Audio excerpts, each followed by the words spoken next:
Uma das dúvidas que os meus colegas, historiadores, professores de história, educadores, têm quando se começa a iniciar os estudos sobre o Império Romano é justamente, no momento de trabalhar com os alunos, definir como trabalhar com o Império Romano.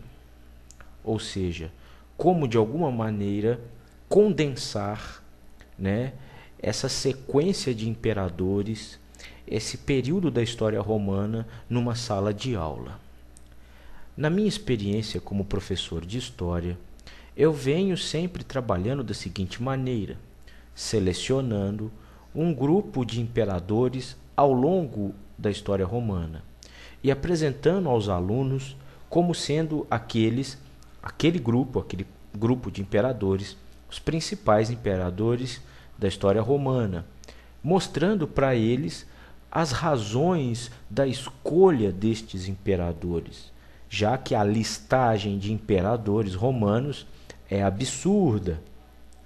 Bom, partindo dessa premissa e usando desse mesmo mecanismo, nas videoaulas aqui pela internet, vou trabalhar com vocês da mesma forma que eu trabalho em sala de aula.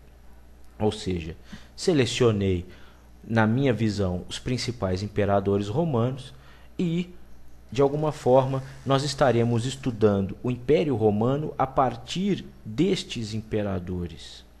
É claro que para muitos historiadores isso é uma maneira um pouco antiquada de se estudar a Roma. Isso é uma maneira, digamos assim, conservadora, historicista de se estudar a Roma imperial. Mas eu creio que ainda é uma forma muito eficiente de se compreender o Império Romano e o que ele foi.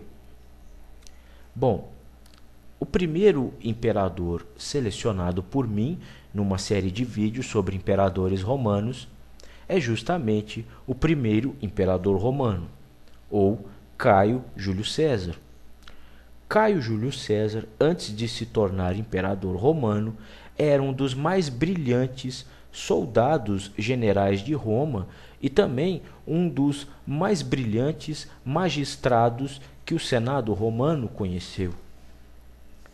Júlio César ficou conhecido na história por ter, além de uma liderança natural sobre os seus soldados, sobre os exércitos romanos, Júlio César ficou conhecido pela habilidade política que ele demonstrava no Senado. E, além da habilidade política, Júlio César era conhecido por uma vitalidade e uma ganância sem tamanho. Vitalidade e ganância que deram a César a importante e fundamental vitória militar contra os gauleses, o povo que habitava a região da Gália Cisalpina, que corresponde hoje aos atuais territórios da França e da Bélgica. Foi a conquista da Gália, a conquista militar da Gália, anexando a região da Gália ao domínio republicano, ao domínio da República Romana, que deu a César, de alguma forma, o poder necessário, o prestígio necessário para que ele desse cabo às suas pretensões imperialistas.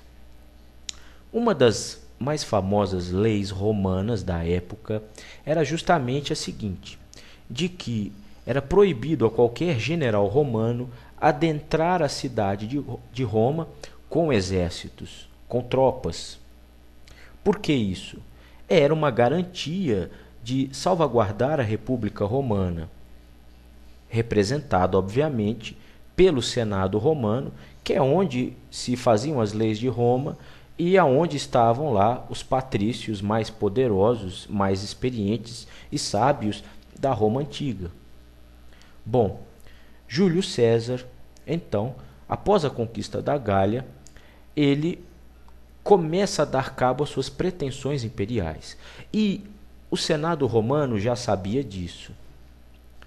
Sabedor disso, o Senado romano, de alguma forma, propôs, depois de vários debates, o Senado romano chegou à conclusão de que era preciso isolar César.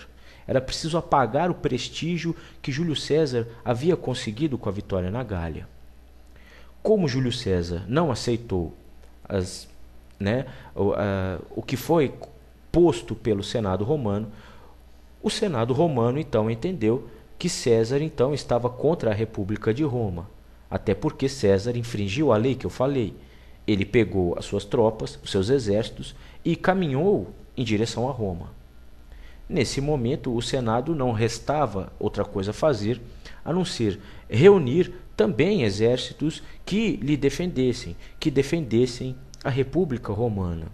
E para isso, o Senado convocou o general Quineu Pompeu, que era também um grande general, um grande conquistador da República Romana. Pompeu havia lutado na região da Espanha e conquistado a Espanha para a República Romana. Espanha, que é a região onde hoje nós temos a Península Ibérica, Portugal e Espanha.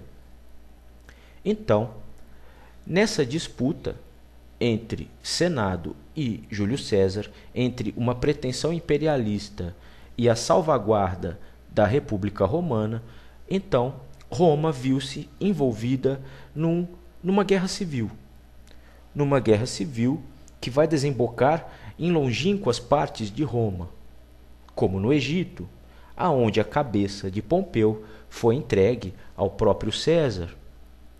E, após a vitória, após a morte de Pompeu no Egito, César marchou com todas as glórias e poder em retorno a Roma, com tropas, e se autoproclamou imperador romano. Título,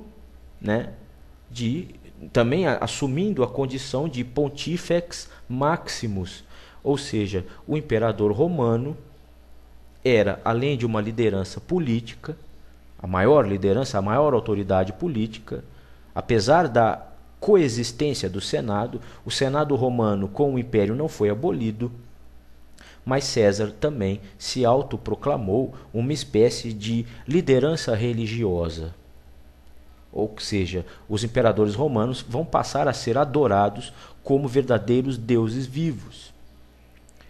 E, nesses primeiros momentos de governo de César, que dá nome ao próprio título de imperador romano, que em alemão é Kaiser, e em latim é Caesar também, muito semelhante ao alemão, vai haver então um conflito impossível de ser sanado.